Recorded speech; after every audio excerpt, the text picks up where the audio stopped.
অনুসারে আলোচনাটি 2 ঘন্টা ব্যাপী অনুষ্ঠিত হবে। আমি এখন মাননীয় বিরোধী দলের নেতা জনাব মোহাম্মদ শফিকুর রহমানকে তার প্রস্তাবের উপর বক্তব্য রাখার জন্য আহ্বান জানাচ্ছি।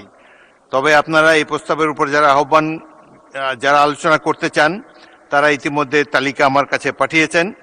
মাননীয় বিরোধী দলের নেতা, আপনি দয়া করে আপনার বক্তব্য প্রদান করুন। মাননীয় বিরোধী দলের নেতা, আপনি কি পরে আবার বলতে চান? এখন তাহলে সংক্ষিপ্তটা বলেন, পরে আবার বলবেন। ধন্যবাদ মাননীয় স্পিকার। আমি প্রথমেই মহান আল্লাহ তাআলার দরবারে আপনার সহধর্মিনী দিলারা হাফিজের আত্মার মাগফিরাত কামনা করছি এবং মহান মানবের দরবারে তার জন্য জান্নাতুল ফেরদাউস কামনা করছি। আমি আবারও ধন্যবাদ আপনাকে জ্ঞাপন করছি। গত 15 তারিখ অনুষ্ঠিত অধিবেশনে পয়েন্ট অফ অর্ডারে দাঁড়িয়ে গুরুত্বপূর্ণ বিষয়টি আমি আপনার দৃষ্টিতে আনতে সক্ষম হয়েছিলাম এবং আপনি অনুগ্রহ করে আমাকে পরামর্শ দিয়েছিলেন এই ব্যাপারে যথাযথভাবে নোটিশ প্রদান করার জন্য। সে নোটিশ প্রদান করা হয়েছে এবং আপনার অনুপস্থিতিতে মাননীয় ডেপুটি স্পিকারের দায়িত্ব পালন করেছেন। প্রাথমিক আলোচনার পর বিষয়টি আলোচ্য সূচিতে অন্তর্ভুক্ত করার সিদ্ধান্ত তিনি দিয়েছেন। সে মোতাবেক আজকে দিনের শেষ আলোচ্য বিষয় হিসাবে 2 ঘন্টার জন্য এই বিষয় নির্ধারণ করা হয়েছে। আমি বিরোধী দলের পক্ষ থেকে আপনাকে আন্তরিক মোবারকবাদ জানাচ্ছি এটা সূচনা করার জন্য। বাংলাদেশের স্বাধীনতার এক এক করে 54 বছর অতিক্রম হয়েছে। এর মধ্যে অনেক সরকারই গঠিত হয়েছে এবং পরিবর্তন হয়েছে। মানুষের বিপুল প্রত্যাশার জায়গায় দাঁড়িয়ে আজকে আমরা সকলেই বলে থাকি যে স্বাধীনতার পূর্ণ আকাঙ্ক্ষা এখনো বাস্তবায়িত হয়নি। আপনি একজন গর্বিত বীর মুক্তিযোদ্ধা, বীর বিক্রম। আমিও ক্ষুদ্র একটি শহীদ পরিবারের সন্তান। সে মুক্তিযুদ্ধে যারা জীবন দিয়েছিলেন, আমাদের পরিবার কয়েক ফোঁটা রক্ত দিয়ে তাদের সাথে শরীক হওয়ার সৌভাগ্য অর্জন করেছে। বাংলাদেশ আমাদের সকলের। পর্যায়ক্রমে কেউ না কেউ এই দেশের শাসনভার পরিচালনা করবেন, এটাই স্বাভাবিক।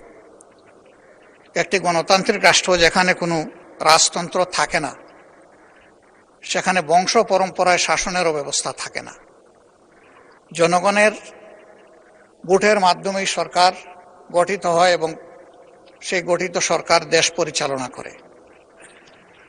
দুঃখের বিষয়, অতীতে জনগণের ভোটে নির্বাচিত হওয়া সত্ত্বেও জনগণের ভোটের অধিকার বারবার খর্ব করা হয়েছে, কোনো কোনো ক্ষেত্রে হত্যা করা হয়েছে।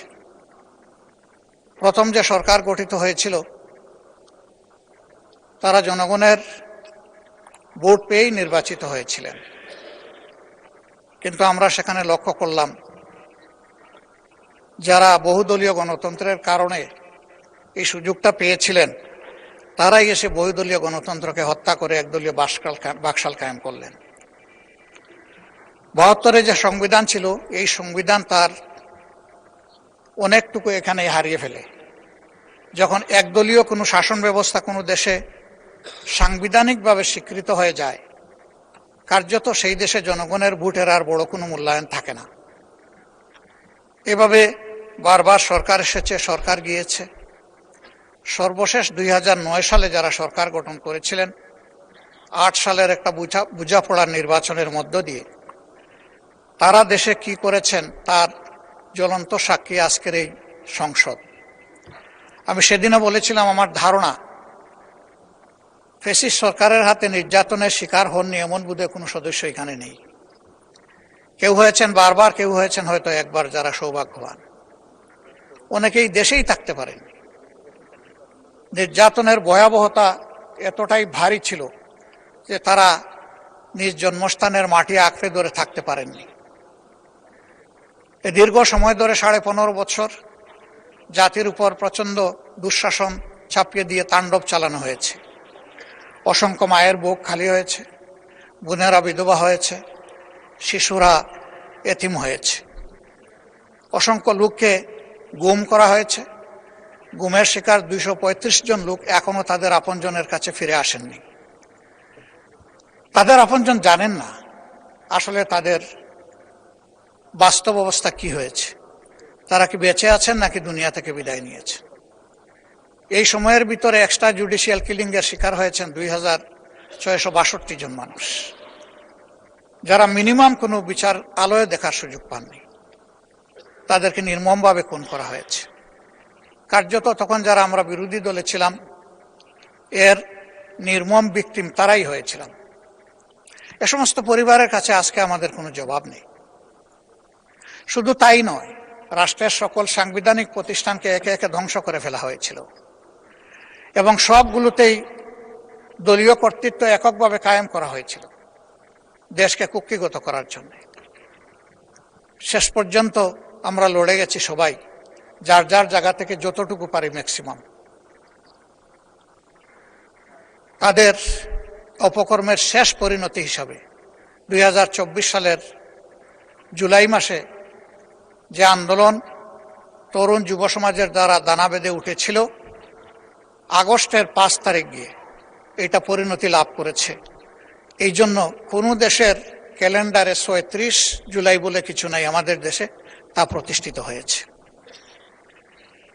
এই আন্দোলনে যারা নেতৃত্ব দিয়েছেন তারা সৌভাগ্যবান, আমি আরেকবার তাদেরকে অভিনন্দন জানাই। কিন্তু এই আন্দোলন শুধু মুষ্টিমেয় কিছু যুব সমাজ সম্পৃক্ত ছিলেন না, বরঞ্চ এই আন্দোলনে কৃষক, শ্রমিক, মেহনতি জনতা, মোটে, মাঝি, মজুর, ছাত্র জনতা সবাই সম্পৃক্ত হয়েছিলেন। দুধের শিশু নিয়ে মাও রাস্তায় নেমে এসেছিলেন এবং এইরকম শিশুরাও 4 বছরের শিশু এই আন্দোলনে শহীদ হয়েছে।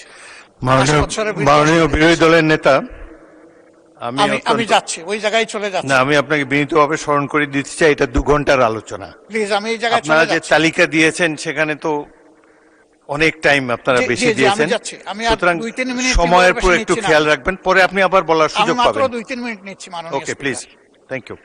তো সেই প্রেক্ষাপটে ওই ফেসিবাদ যাতে আর ফিরে না আসে, এই জন্যই জুলাইতে আকাঙ্ক্ষা তৈরি হয়েছিল যে দেশ একটা ন্যায্যতার ভিত্তিতে ন্যায় বিচারের উপরে একটা দেশ কায়েম হবে, যেখানে সবাই সবার সমান অধিকার পাবে নাগরিক হিসাবে। তার প্রেক্ষিতে দীর্ঘ আলাপ আলোচনার পর প্রধান প্রধান রাজনৈতিক দল, নিবন্ধিত রাজনৈতিক দল সমন্বয়ে দীর্ঘ আলোচনার পর মাসের পর মাস ইন্টারিম গভর্নমেন্ট যে জাতীয় ঐক্যমত্য কমিশন গঠন করে দিয়েছিল, তারা সংস্কারের কিছু প্রস্তাব চূড়ান্ত করেছেন এবং এরই আলোকে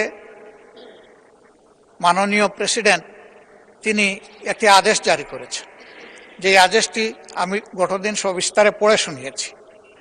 আজকে আর আমি সেই দিকে যাচ্ছি না।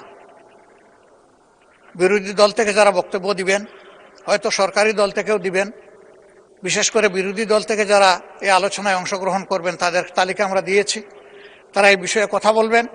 এবং আপনাকে ধন্যবাদ, আপনি আমাকে আবার শেষের দিকে সুযোগ দেওয়ার কথা বলেছেন। আমার তখন কোনো কথা থাকলে সেই সময় আমি উপস্থাপন করব।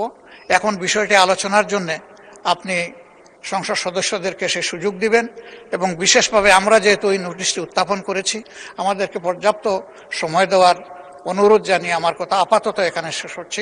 ধন্যবাদ মাননীয় স্পিকার। ধন্যবাদ মাননীয় বিরোধী দলের নেতা। আমরা বিরোধী দলকে যথেষ্ট গুরুত্ব দিয়ে থাকি।